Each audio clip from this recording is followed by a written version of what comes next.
Hello नमस्कार साथियों। आप सब लोग कैसे हैं? उम्मीद करता हूँ आप सब लोग बहुत ही बेहतरीन होंगे, अच्छे होंगे।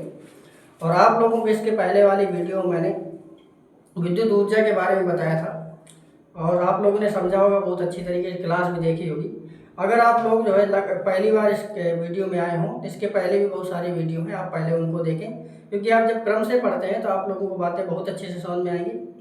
तो यहाँ मैं जो तुमको लोगों को बताने वाला हूँ, विद्युत शक्ति के बारे में बताने वाला हूँ। तो विद्युत शक्ति और विद्युत ऊर्जा लगभग एक ही तरह की चीज़ें हैं, लेकिन जो विद्युत शक्ति होती है वो कार्य करने की दर होती है। कार्य करने का दर का मतलब ये है कि एक व्यक्ति है तो किसी कार्य को मान लेते हैं 15 दिन में करता है, और दूसरे एक व्यक्ति है वो भी उसी कार्य को करता है लेकिन 10 दिन में कर देता है। तो उन दोनों में से जो पहले कार्य करता है उसके पास शक्ति ज़्यादा है, जो बाद में कार्य करता है इसका मतलब उसके पास शक्ति कम है। तो दोनों बातें आप लोगों ने समझ ली होंगी।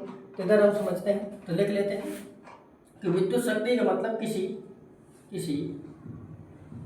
विद्युत उपकरण द्वारा किसी विद्युत उपकरण द्वारा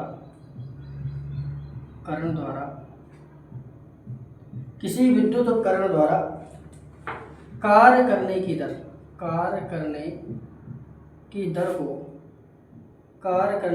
को विद्युत शक्ति कहते हैं।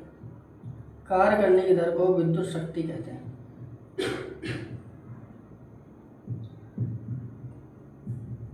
तो आप लोगों को विद्युत शक्ति समझ में आ गई और आगे लिखेंगे इसे P से प्रदर्शित करते हैं।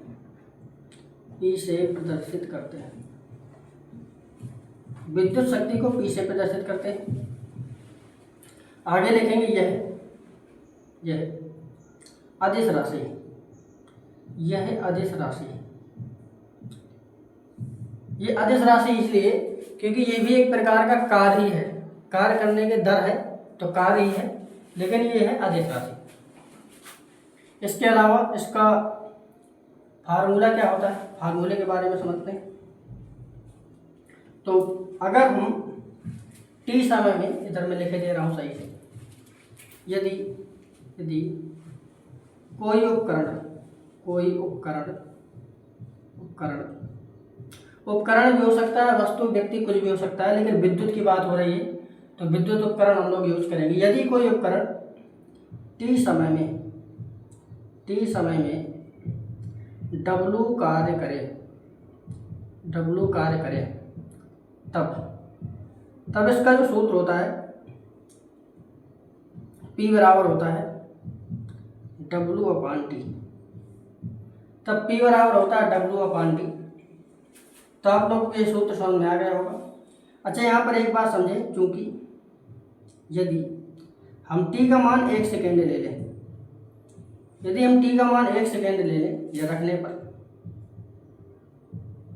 अगर मैं t का मान 1 सेकेंड रखता हूँ तो p किसके बराबर हो जाता है? W के। अर्थात आप ये भी कह सकते हैं कि एकांक समय में, मतलब 1 मिनट में, 1 घंटे में, 1 सेकेंड में, एकांक समय में किए गए कार्य को कहते हैं विद्युत शक्ति। इस वाली परिभाषा को भी नोट कर लेंगे। अतः किसी विद्युत उपकरण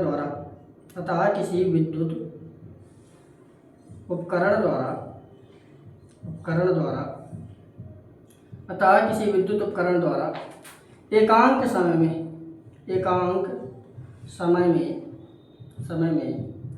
किए गए कार्य को विद्युत शक्ति कहते हैं। तो आपने इस बात को भी समझा कि शक्ति की एक परिभाषा तो मैंने आप लोगों को ऊपर बता दिया है कि कोई विद्युत उपकरण है, उसके कार्य करने की जो दर है उसी को हम बोलते हैं विद्युत शक्ति। और दूसरी परिभाषा यहाँ पर मैंने समझाया है जो टेक्निकल है, मैंने सूत्र द्वारा निकाली।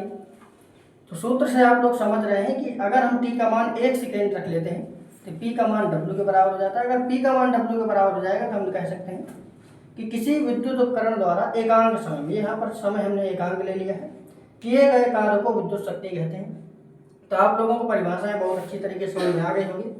अब मैं बात करूँगा इसके मात्रक के बारे में। तो मात्रक के बारे में थोड़ा मैं 2 मिनट बाद चर्चा करता हूँ। पहले मैं इसके और भी बहुत सारे सूत्र हैं शक्ति से संबंधित, तो पहले उन सूत्रों को मैं तुम लोगों को बताऊंगा, फिर आगे की चीज़ें आप लोग समझेंगे। तो चलिए समझते हैं। तो मैंने आप लोगों को बताया है कि P बराबर होता है W/T। चूँकि हमने W का एक सूत्र पढ़ा है V/Q। इसके पहले वाले वीडियो में आप लोगों ने जब विद्युत ऊर्जा पढ़ा होगा तो मैंने बताया था कि W का जो सूत्र होता है वो V/Q के बराबर होता है। तो P का मान कितना हो जाएगा, V/Q/T हो जाएगा। इसके अलावा फिर लिखेंगे चूंकि अब Q/T होता है, या आप ऐसा लिख सकते हैं कि Q/T बराबर होता है I के, जिसका जो अगला सूत्र आ जाएगा P बराबर Q/T की जगह में लिख देंगे I, तो हो जाएगा V/I। तो एक सूत्र ये बन गया और दूसरा सूत्र इसका ये हो गया। इसी प्रकार से लिखेंगे चूंकि V बराबर होता है IR, और अगर मैं V की जगह में रख दूंगा तो P का मान आ जाएगा, इधर IR रख दूंगा तो I²R हो जाएगा। और इसी प्रकार से मैं आगे इधर भी सूत्र लिखे दे रहा हूँ। हमने P बराबर निकाला है I²R, इधर लिखेंगे चूंकि अगर मैं I की जगह में V/R रख दूँ तो P का एक नया फार्मूला निकल करके आएगा V²R, ये हो जाएगा P का अगला फार्मूला। तो आप लोग देख रहे हैं कि मैंने 4 से 5 फार्मूले आप लोगों को बताए हैं विद्युत शक्ति के। तो आपने विद्युत शक्ति के फार्मूलों को अच्छी तरीके से समझ लिया होगा। अब मैं तुम लोगों को जो बताने वाला हूँ वो विद्युत शक्ति के मात्रक के बारे में बताने वाला हूँ।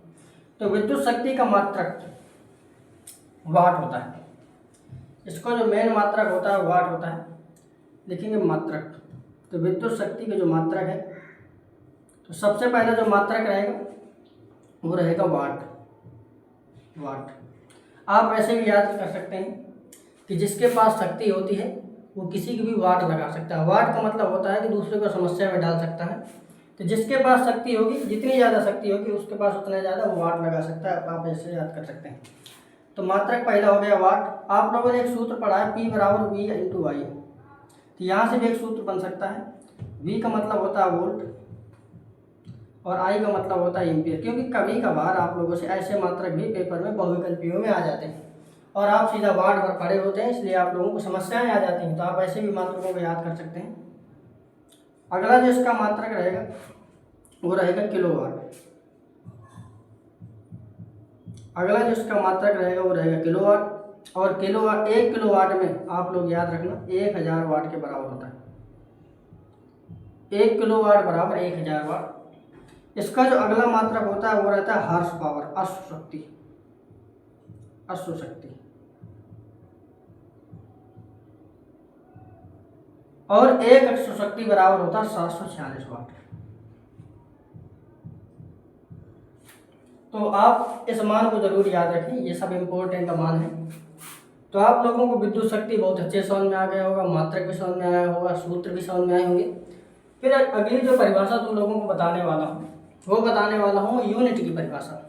क्योंकि आप लोग देखते हैं कि आप लोगों के घर में जो मीटर लगा होता है और मीटर में जो आप लोगों को विद्युत का जो बिल आता है, जो आप इलेक्ट्रिक यूज करते हैं उसका जो बिल आता है, उसका भुगतान हम लोग पहले कैलकुलेट करने के लिए यूनिट का ही उपयोग करते हैं। तो आखिरकार एक यूनिट क्या है तो इसको समझते हैं। तो विद्युत शक्ति के बाद मैं तुम लोगों को बताऊंगा, उसी को बोलते हैं किलोवाट घंटा। तो इधर लिखेंगे किलोवाट घंटा, किलोवाट घंटा, और इसी को बोलते हैं एक यूनिट।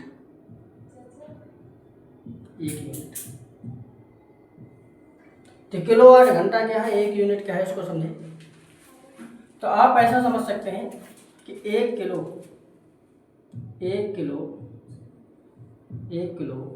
वाट शक्ति वाले,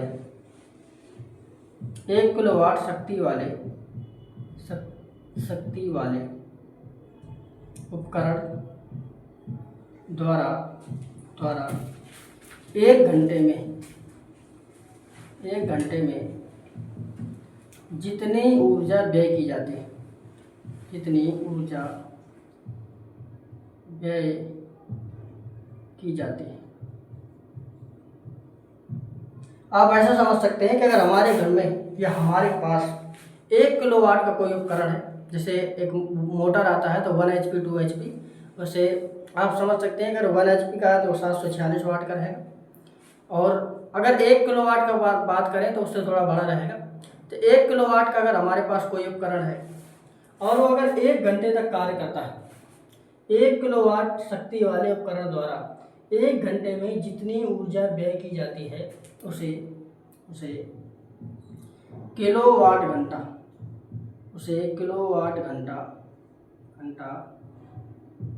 या 1 यूनिट कहते हैं। प्यारे साथियों, जो यूनिट होता है वो ऊर्जा की इकाई होती है। इससे आप लोगों को यह पता चलेगा कि आप लोगों ने कितनी ऊर्जा व्यय की है। आप इस बात को भी याद रखें, उसे किलोवाट घंटा या 1 यूनिट कहते हैं। अब इसके बाद इसका सूत्र क्या होता है, सूत्र के बारे में याद रखते हैं। 1 यूनिट बराबर सबसे पहले आप लिखेंगे वाट के बाद आप लिखेंगे घंटे के बाद लिखेंगे आप दिन। समय को ऐसे ही आप बढ़ा सकते हैं, अगर महीना वर्ष है तो वो भी आप कर सकते हैं। वाट घंटे दिन अपान 1000। ये 1000 जो आया है, वाट में से अगर हम 1000 का भाग दे देंगे तो किलोवाट आ जाता है। बाकी सब उसी प्रकार है। और इसका एक सूत्र और भी होता है 1 यूनिट का। इसका एक सूत्र होता है, वाट की जगह में हम लिख सकते हैं वोल्ट गुणे एम्पियर, क्योंकि आप लोगों ने देखा P बराबर होता है V/I। आप ऐसा भी समझ सकते हैं। तो वोल्ट गुणे एम्पियर, यहाँ से भी आप लोग 1 यूनिट का मान निकाल सकते हैं। समय इसी प्रकार रहता है, आप घंटे महीने दिन कुछ भी कर सकते हैं। और अपान में लिखेंगे 1000। तो ये मैंने तुम लोगों को 1 यूनिट के सूत्र बताए हैं। तो आप लोगों को काफ़ी अच्छी तरीके से समझ में आया होगा जो मैंने तुमको बताया है। और आगे भी इसी प्रकार की वीडियो आप लोगों के पास आती रहेंगी। अगर आप लोगों को पढ़ने में काफ़ी अच्छा लग रहा हो, मज़ा आ रहा हो या आपको बातें समझ में आ रही हैं तो आप हमारे चैनल को ज़रूर बढ़ाएं। अभी शुरुआती वीडियो डाली जा रही हैं, फिर एक टाइम आने के बाद आप लोगों को और ही बेहतरीन बातें समझाई जाएंगी जो आपको भविष्य को जागृत करेंगी।